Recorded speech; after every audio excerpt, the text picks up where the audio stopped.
You're watching the video sermon podcast of First Baptist Church of Marble Falls, Texas. For almost 130 years, FBCMF has served Marble Falls and the greater Highland Lakes area faithfully through children's programs, youth activities, and adult discipleship. We invite you to join us each and every Sunday morning at 9 and 10:30 a.m. for deep fellowship, rich worship, and a spirit-filled message. For those who find themselves unable to attend on a Sunday morning, we stream those services. Simply visit fbcmf.live during either of our service times to view it.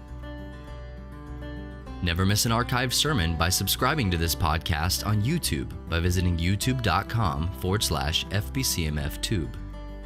And to learn more about our church or to listen to an audio-only version of this and other sermons, please visit us online at fbcmf.org. What if I told you there was a world beyond our own? A place full of mystery and things that you and I would never deem possible by logical standards. And what if this place was close enough to where you and I are now, that its entrance was just on the other side of belief, waiting to be discovered? C.S. Lewis asked some of the same questions that you and I ask right now in his Chronicles of Narnia. And through those stories, he invites us all into the wardrobe.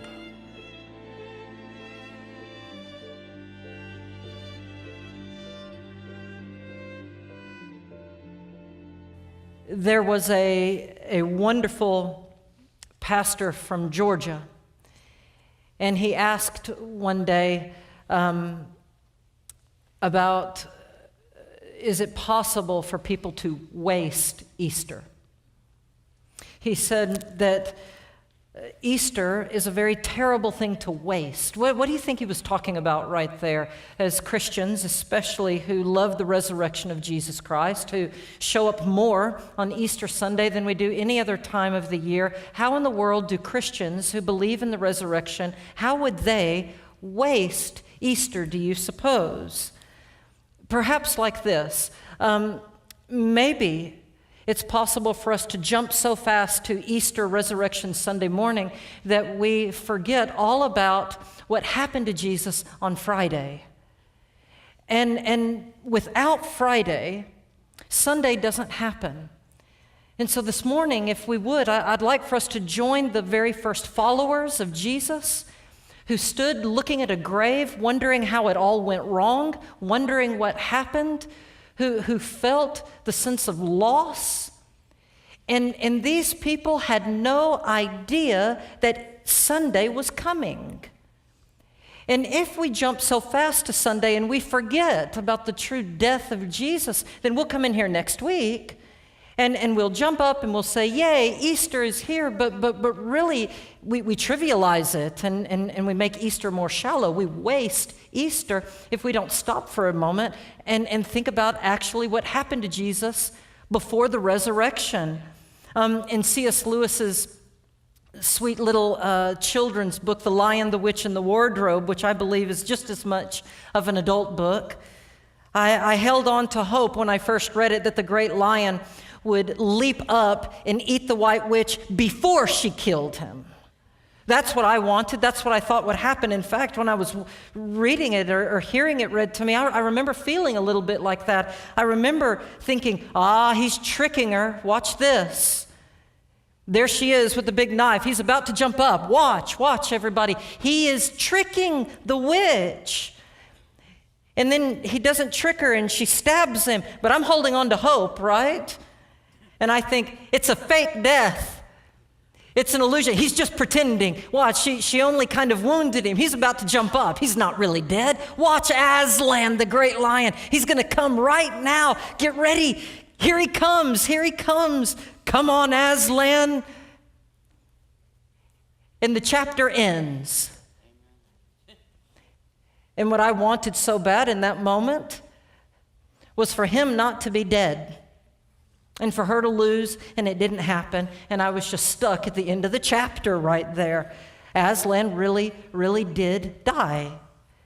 In Mark 15, the whole chapter ends in a very similar kind of way. It ends, it's not a trick, it's not an illusion, it's not for pretend. Our Savior truly is dead. His death happens in a way that just leaves everybody in silence afterward. They don't know what to say. They're all just confused about the whole thing. And it's easy to focus on the joy of the resurrection. But the joy of the resurrection is completely lost if nobody died. In order for us to experience the crucifixion, somebody has to die. My brother-in-law, Barry Donham, is a good pastor at the First Baptist Church in Rock Springs, Texas. Any of you know where Rock Springs is? It's the metropolis of Rock Springs. He's the pastor there, and before he was there, he was ministering at another church, and he shared with me a small controversy that his church got into. And he said that in this church over on the left-hand wall, it was a Baptist church, but they had a crucifix hanging there, and it was causing a controversy because, after all, they were a Baptist church, and for some of you who don't know, a crucifix is a cross that has Jesus hanging on it. And his was a pretty traditional Baptist church, and traditional Baptist churches use a different symbol. Christians use different symbols that mean a lot to them. And traditionally, Baptists have used an empty cross to symbolize that Jesus isn't on the cross anymore, that he is risen from the grave, and that's the end of the story. And so we focus on the end of the story, the resurrection of Jesus, with our symbol to do that. Well, he said that they had this issue that was going on, and they were arguing over whether or not that crucifix should be there. If you ask me, arguing over which one is more important, the crucifixion or the resurrection, it's kind of like arguing over what came first, the chicken or the egg. We find such silly things to divide over sometimes, don't we? When both of them are biblical and so true. And in that church, there were people who were not just a little frustrated. He said there were some people who were really mad about it. And they came up to him and said, I want it gone. I want you to take it down. I want you to throw it away and be done with it. Want it gone, and put up an empty cross in its place. And he said, but I hated to take it down because it really was very, very pretty. And he said, I just felt like it would be a waste if we took down the crucifix. And he said, and maybe the lady who gave it, she was very attached to it. Her family was attached to it too.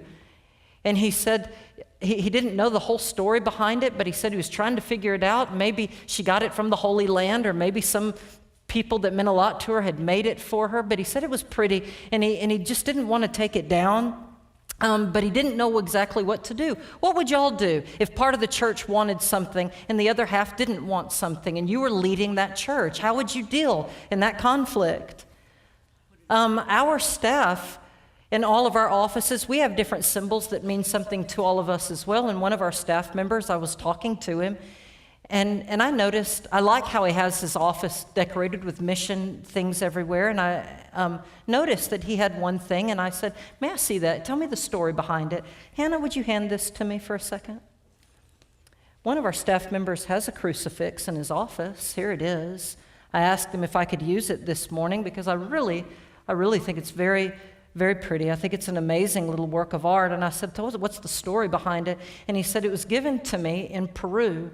And our church was on a mission trip there, and when we were there, we were doing street evangelism, and there was an artisan out by the street, and he was making these, and when he saw that we were talking about Jesus Christ, he came over and he gave us one of the things that he was making there on the street, and he said, I want you to have this, and he said that there was this connection, between this artisan who heard the kids and heard the church talking about the gospel of Jesus and what he was making. And so he came and said, I'd like for y'all to have that. Now, at the same time, in my office, I have something that I like. Here you go, Hannah, hand this to me. I have a lot of crosses, but I like them all. I like this one, though. This one was made for me by Big Billy Perez, our missionary in Honduras. And he worked in granite, as y'all well know, and so he carved this out of granite, and he gave this one to me, and I really like it. Well, let me ask y'all, which one is more important? It's funny, isn't it, when we start thinking about it? Here you go. So my brother-in-law and I were talking about it, and we came up with a solution that maybe what we needed to do is, what they needed to do was not take the crucifix down, but maybe, wouldn't it tell the full story of what Jesus did if he puts an empty cross on the other wall? And then one wall speaks of the crucifixion, the other one speaks of the resurrection, and then it would tell the whole story. And he goes, that sounds like a good idea. I'll see. Well, I don't know what they did. I wish I could give you the rest of the story. I don't know.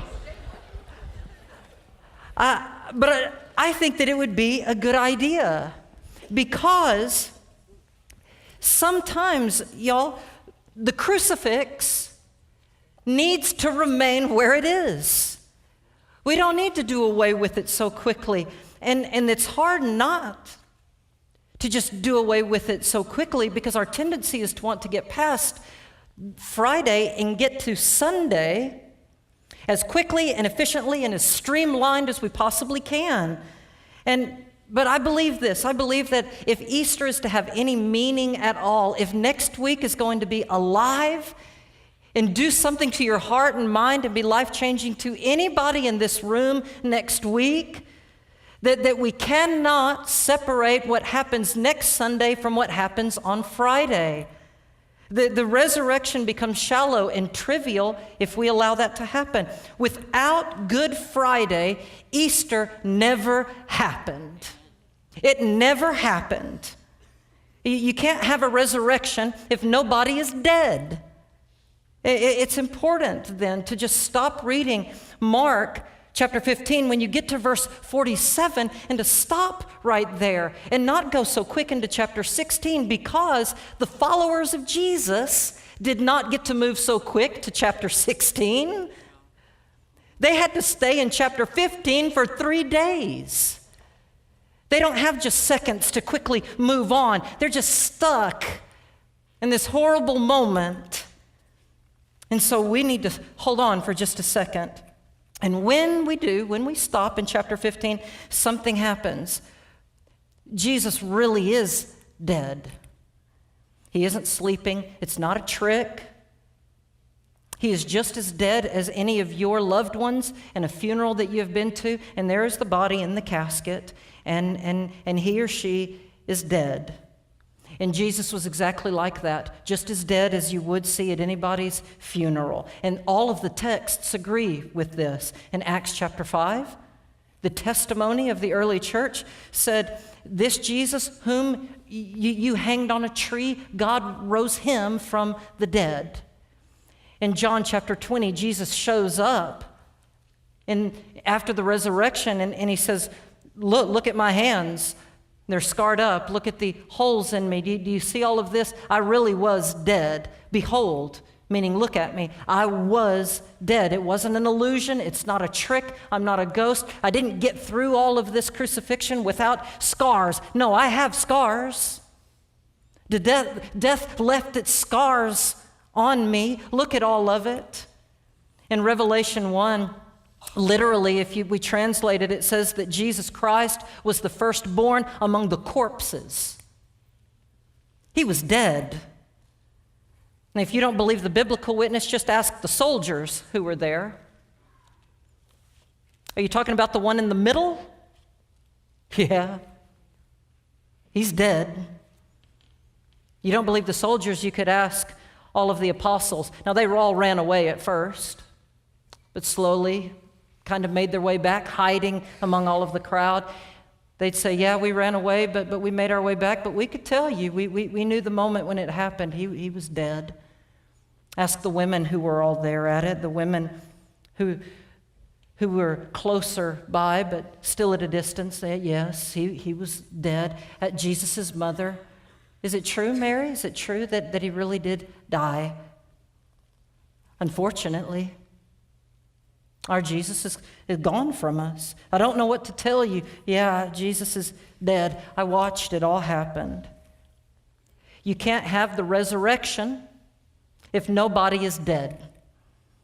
And when we pause right there, a lot of things do change. A lot of the things that we believe change if you stop right here for just a minute. For instance, the point is that it's not Christmas anymore. Somebody go and tell the shepherds that it was all a big mistake. They heard it wrong.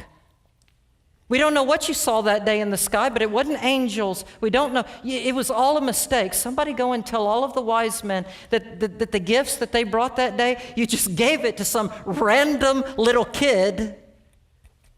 Somebody go and tell all of the religious leaders that doubted that Jesus was the Messiah. Somebody go tell them that they were right. And all of the pressure that Jesus got from the Pharisees and Sadducees and others, they were all right, and none of all of us followers, we were wrong in the end, I guess.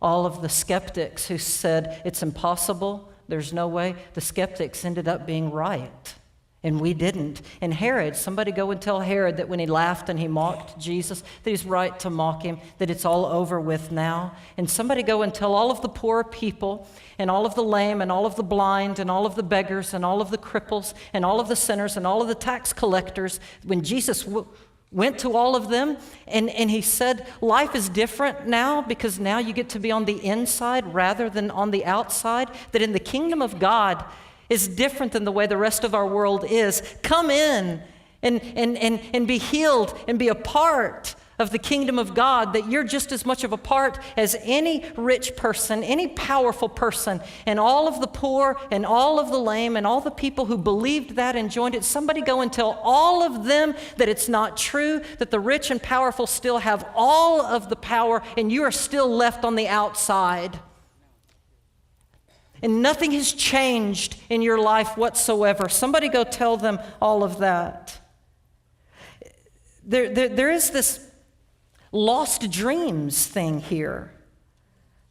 And that if we jump so fast to the resurrection, we miss this part of it. Have any of you ever ran for office or supported a candidate for office and they lost? You deeply, deeply believed in them. You knocked on doors. You gave a lot of money. Money that you could have used for other things, and you gave it to that candidate. Do you remember that dull, aching pain that happened when the person that you really wanted to win, that they lost? And all that you put into it, it kind of felt like you lost a piece of yourself a little bit that day. It was like the movement. I mean, you were excited about a movement that a lot of people, this is going to make a difference. And then all of a sudden, your candidate gets voted down. In the Bible, everybody went to the voting precinct that morning. And everybody's excited, and they all go to vote, and somehow Barabbas wins by a landslide. And all of the followers of Jesus are taken aback because just a few days before, they're all waving palm branches and saying hallelujah. They're like, we're going to win this thing, baby. Look at the crowds. We have all the momentum. Look at the polls. The polls are saying we're going to win. Look at it all. We're doing well. And then Barabbas somehow and Jesus lost. And they're just standing there thinking, how did it come to this? What has happened? Am I in the twilight zone? What's going on? And have y'all ever listened to a concession speech from somebody who just lost a campaign, lost the vote? He or she gets up there, and a lot of them are kind of similar. The candidate stands in front of all of his followers, and some of them are crying, and some of them are just consoling each other, and the candidate gets up there, and he looks out at everybody, and he says, I just want you all to know that I'm so proud of each and every one of you. You gave your all. You knocked on so many doors, and you made so many phone calls, and I'm so proud of you. And I'd like to say that not everything is lost today. I hope that all of you have made some wonderful friends through this, people that you didn't know before, and I hope that the message that we had and our platform and the things that we said, I hope have resonated in our state or in our nation, and that we have, just in running alone, that we've made a real difference in this world, and that our mission is going to go on even without us. And really, that's what we're about, is the meaning of everything, and our voice, and that's what's going out. What do y'all think? And everybody puts together a half-hearted kind of cheer, because no matter what he says, you still feel this deep, deep sense of letdown. And then he says, now, but before you all go, we have a whole lot of extra buttons over here. We didn't get them all out, so for memorabilia, just assemble you. But please take a lot of those, and we'd like for y'all to take those. And also, we're renting this beautiful place from the hotel here tonight, and it's all up to us to kind of get it all clean. So before y'all leave, would y'all help take down the tables and chairs? And would y'all help take down all of the banners that we have up in here and get the glitter off the floor, vacuum it up. In fact, let's do a good job for this hotel, because we want to leave it as if we were never here. You know, Jesus' concession speech, it was pretty short. Jesus simply said, Father, into thy hands I commit my spirit. It is finished. And all of his followers are there thinking, hold on, just a second, Jesus, that's not it, is it? I mean, all of us, we're a part of all of this. We can't just be left here in this situation. Hold on, just give us, what about a recount? Is there a recount? Is there a recount with this? Somebody yells out, there is no recount, no hanging chads, it's a done deal. It's done. He's dead. Did any of you ever lose something so badly that you barely knew what to do with yourself, because you had so much of your own identity wrapped up in that thing that it made you confused almost, at least for a time, about who you were after all of it? I remember last year going to our planning and zoning committee here in Marble Falls to present our ideas for our wonderful mission center over on Avenue R. I'd been working with it with a group of people for over a year, and I'd been praying about it for a whole lot longer than that, the mission center. And I went into the planning and zoning that day, and Bill Smurl was with me, and Jason Coleman was with me, and Gary Stone, and we all go into this meeting, and I'm as confident as I can be. The community is going to love it. The planning and zoning is going to love it. In fact, they're going to love it so much at the end. When I say what we're doing as a church, they're going to lift us up on our shoulders and sing the doxology as we go out of that building. It's going to be so awesome. The greatest day that Marble Falls has ever had. They're going to give us the key to the city, put the flags at half-mast, and they're going to celebrate us the whole way. What a great day this is going to end up being. And I sit there and I go up to the microphone and I say, here's what we're trying to do with all of this. We're going to feed the poor. We're going to start a counseling center that our community needs, and we're going to have a soup kitchen that's there, and we're going to have healing ministries that are there, and so many people are going to find life right over there on Avenue R. It's going to be a great facility. And I sat down feeling excited about the movement, and the gavel fell, and unanimously, not a single vote went our way, unanimously, the Planning and Zoning of Marble Falls voted our vision down. And I walked out, and I felt like, what in the world just happened? Where am I? What's going on? Is it true? And they left us no recourse at that point in time. I didn't know. At that point in time, I didn't know that it was all going to work out, and it has all worked out. We're going to do it, and it's going to be amazing. But at that time, when they told us no, in my mind, I thought, that's it. It's a done deal. I don't have anything else to go. It ends right here. Did y'all ever lose somebody and you go to the funeral and it was a sudden kind of death that you weren't expecting, and everybody starts leaving the cemetery, and you're just there with a few family, and you just are staring. You're staring at this ugly casket, and you're thinking, gosh, how things change in a short amount of time, and your whole life goes into slow motion. And I know it does because I've been with you. Everything, slow motion to the funeral home to make all the arrangements, slow motion to talk to the pastor, about all of the stuff. Slow motion to get all of the pictures together. Do we do a video? Do we not? I don't know. Is everybody expecting a video? Slow motion, doing all of it. And then you have these odd questions. Somebody comes up and they say, well, what are you going to do with all the clothes? I don't know. I'll deal with that later. I'll tell you a bigger question is, what am I going to do with all the food my Sunday school class brought me? It's a small family, and I got to have a whole new refrigerator to fill all of this. And your life's just weird at that moment. James goes up to Mary, the mother of Jesus. It's been a couple of days since he died, and he goes up and he knocks on the door and he says, Mary, I hate to bother you, and I don't want to be rude. I'm not trying to be rude at all, but a couple of months ago, I lent Jesus my hammer, and I wonder if I can get it back. There's a couple of things that I need to do. And she smiles and says, no, James, you're not being rude at all. You know where the workshop was. Just go down there and you can get it. And then Mary tries to lighten the mood a little bit by making a joke, saying, yeah, Jesus isn't going to need that hammer anymore, James. You just go right on ahead. The moment that things end in an awkward way, and you don't have the rest of the story. It's kind of like you were moving to the climax and all of a sudden everything just stopped. That's how it feels. It leaves us in slow motion and in confusion.